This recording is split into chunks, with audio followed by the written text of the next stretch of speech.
दिवाळीनिमित्त पंतप्रधानांचं देशवासियांना शुभेच्छा पत्र. संकटांनी घेरलेल्या जगात स्थैर्य आणि संवेदनशीलतेचं प्रतीक म्हणून भारताचा उदय झाल्याचं पंतप्रधानांनी केलं अधोरेखित. नागरिकांनी राष्ट्राप्रती असलेली कर्तव्य पार पाडण्यासह या दिवाळीत समाजात सुसंवाद, सहकार्य आणि सकारात्मकतेचं दिवे प्रज्वलित करण्याचं पंतप्रधानांचं देशवासियांना आवाहन.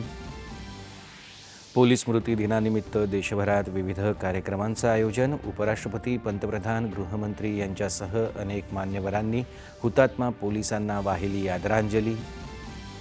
गुन्ह्यांना आळा घालायचं काम करत असतानाच समाजात विश्वासाची भावना निर्माण करणाऱ्या पोलिसांचं योगदान महत्त्वाचं असल्याचं संरक्षण मंत्री राजनाथ सिंह यांचं प्रतिपादन.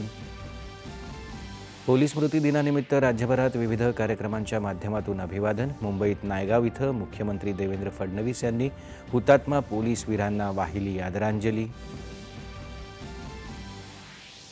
रेल्वेमंत्री अश्विनी वैष्णव यांनी नवी दिल्ली रेल्वे स्थानकाला भेट देत सणासुदीच्या काळात रेल्वेनं केलेल्या व्यवस्थेचा घेतला आढावा. देशभरात आज लक्ष्मीपूजनाचा उत्साह. मुंबई शेअर बाजारात विशेष सत्रात आज झाले मुहूर्ताचे सौदे.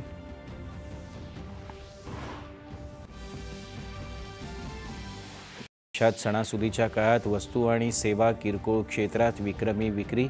गेल्या वर्षीच्या तुलनेत एकूण उलाढालीत 25% वाढ. आपत्तीग्रस्त शेतकऱ्यांना 3 हेक्टरपर्यंतच्या बाधित क्षेत्रासाठी विशेष बाब म्हणून 648,15,41,000 रुपयांच्या निधी वितरणाला मान्यता.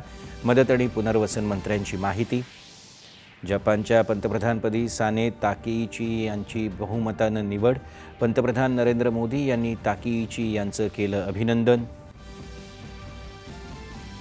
अफगाणिस्तानच्या परराष्ट्र मंत्र्यांच्या अलीकडच्या भारत दौऱ्यातील निर्णयानुसार भारताकडून काबूलमधील भारतीय तांत्रिक दूतावासाला भारतीय दूतावासाचा दर्जा बहाल.